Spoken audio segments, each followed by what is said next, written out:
위워크는 스스로를 이렇게 소개했습니다. 우리는 데이터와 머신러닝으로 공간을 설계하는 테크 기업입니다. 그리고 이건 절반은 사실입니다. 위워크 연구팀은 회사 자체 발표에 따르면 13,211개의 사무실 데이터를 분석해서 책상 배치를 최적화하는 알고리즘을 만들었고 800개가 넘는 회의실 데이터로 신경망 기반 사용 패턴 예측 모델까지 실제로 운영했다고 밝혔습니다.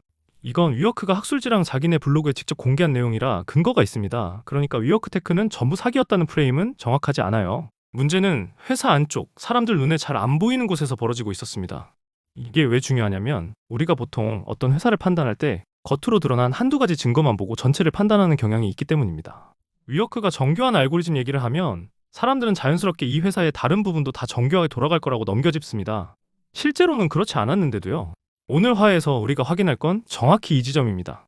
한 부분이 진짜라고 해서 전체가 진짜인 건 아니라는 것. 다시 한번 짚고 갈게요. 위워크의 자체 연구에 따르면 이 회사의 공간 설계 알고리즘은 사람 설계자보다 97% 확률로 더 효율적인 책상 배치를 찾아냈다고 합니다. 뉴욕에서 만든 알고리즘이 도쿄에서도 런던에서도 똑같은 품질로 작동했다는 게 이 회사의 핵심 자랑거리였어요. 다만 이 숫자들은 어디까지나 위워크 스스로 발표한 자체 연구 결과라는 점은 감안해야 합니다. 제3자가 독립적으로 검증한 수치는 아니에요. 그래도 데이터 사이언스 팀이 실제로 있었고 논문도 실제로 냈다는 사실 자체는 확인됩니다. 실제로 이 알고리즘은 사무실 하나를 설계할 때 걸리는 시간을 몇 주에서 며칠 단위로 줄여줬다고 알려져 있고 이 부분만 놓고 보면 위워크는 단순 임대 업체보다는 확실히 앞서 있었습니다. 여기서 잠깐 생각해 볼 게 있습니다. 이 정도 기술력이 진짜로 있었다면 왜 이 회사는 결국 무너졌을까요? 답은 간단합니다. 기술이 좋다고 사업이 성공하는 게 아니라는 거예요. 아무리 정교한 알고리즘으로 책상을 배치해도 그 사무실을 채워야 할 만큼 세입자를 못 구하거나 채워도 임대료보다 싸게 받으면 회사는 적자를 볼 수밖에 없습니다. 기술은 부수적인 효율화 도구였을 뿐이고 회사의 생존을 결정하는 건 결국 돈이 들어오고 나가는 구조였다는 겁니다. 그런데 위워크는 정작 이 핵심 구조를 보여주는 지표에서는 기술 대신 사람의 손이 개입했습니다. 문제는 여기서부터입니다. 위워크가 상장을 준비하며 공시 서류에 처음 등장시킨 지표가 하나 있습니다. 이름하여 커뮤니티 조정 에비타입니다.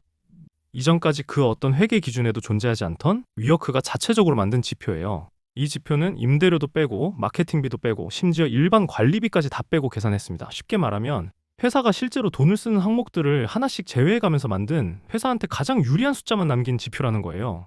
월스트리트 애널리스트들은 이걸 보고 이 회사가 스스로 손실을 안 보이게 만드는 지표를 새로 발명했다고 대놓고 조롱했어요. 뉴욕대 마케팅 교수 스콧 갤러웨이도 위워크의 이런 회계 관행을 강하게 비판한 것으로 알려져 있습니다.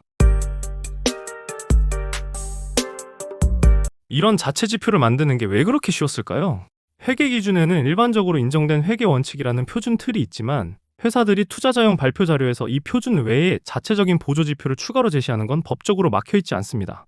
문제는 이 보조 지표가 표준 회계 수치를 보완하는 용도로 쓰여야 하는데 위워크는 이걸 아예 표준 수치를 대체하는 것처럼 앞세워서 사용했다는 데 있습니다. 투자 설명의 자료 어디에도 이 지표가 실제 회계 손실과 얼마나 차이가 나는지 명확하게 설명하지 않았고 오히려 이 낙관적인 숫자를 전면에 내세우는 방식으로 자료를 구성했습니다. 사실 이런 식으로 자체 지표를 만들어서 상황을 유리하게 포장하는 건 위워크만의 발명품은 아닙니다. 그룹폰이라는 회사도 상장 전에 조정통합 세그먼트 영업이익이라는 역시 처음 듣는 지표를 만들어서 논란이 된 적이 있어요. 다만 위워크의 경우는 이 지표를 만든 논리 자체가 유독 파격적이었다는 게 문제였습니다. 커뮤니티라는 단어를 붙여서 마치 이게 회사의 핵심 사업 성과를 보여주는 지표인 것처럼 포장했거든요. 실제로는 회사가 감당해야 할 비용의 상당 부분을 그냥 계산해서 빼버린 것 뿐인데 말이죠. 이 지표가 왜 문제가 되는지 좀 더 자세히 볼게요. 일반적인 에비타는 이자, 세금, 감가상각, 상각비 정도만 빼고 계산합니다. 그런데 위워크의 커뮤니티 조정 에비타는 여기서 한 발 더 나아가 신규 지점 오픈 비용, 마케팅비, 심지어 일반 관리비까지 빼버렸어요. 이렇게 계산하면 실제로는 적자인 회사가 서류상으로는 흑자처럼 보이게 됩니다. 실제로 2018년 기준 위워크의 일반 회계 기준 손실은 19억 달러였는데 이 자체 지표로 계산하면 훨씬 양호한 숫자가 나왔습니다. 투자자 입장에서 어느 숫자를 믿어야 할지 헷갈리게 만드는 구조였던 거죠. 정리하면 이렇습니다.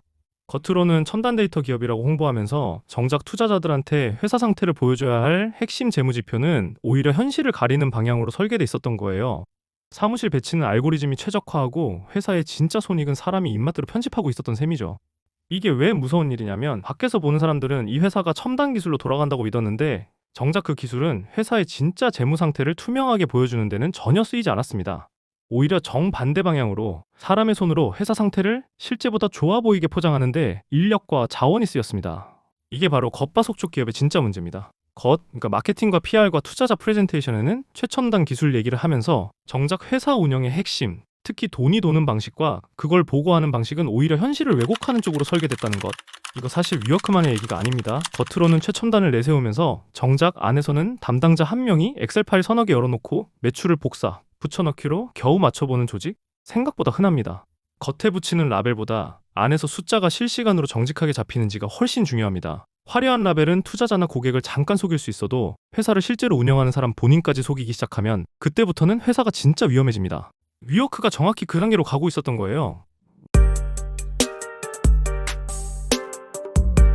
여기서 진짜 테크 기업, 그러니까 소프트웨어를 파는 사스 회사들과 비교해보면 차이가 더 분명해집니다. 정상적인 사스 기업들은 월간 반복 매출이나 연간 반복 매출 같은 업계에서 공통으로 쓰는 표준화된 지표로 스스로를 설명합니다. 이 지표들은 회사마다 계산 방식이 대충 비슷해서 서로 비교가 가능해요. 반면 위워크는 아무도 쓰지 않는 자기만의 지표를 만들어서 다른 회사와 비교 자체가 불가능하게 만들어버렸습니다.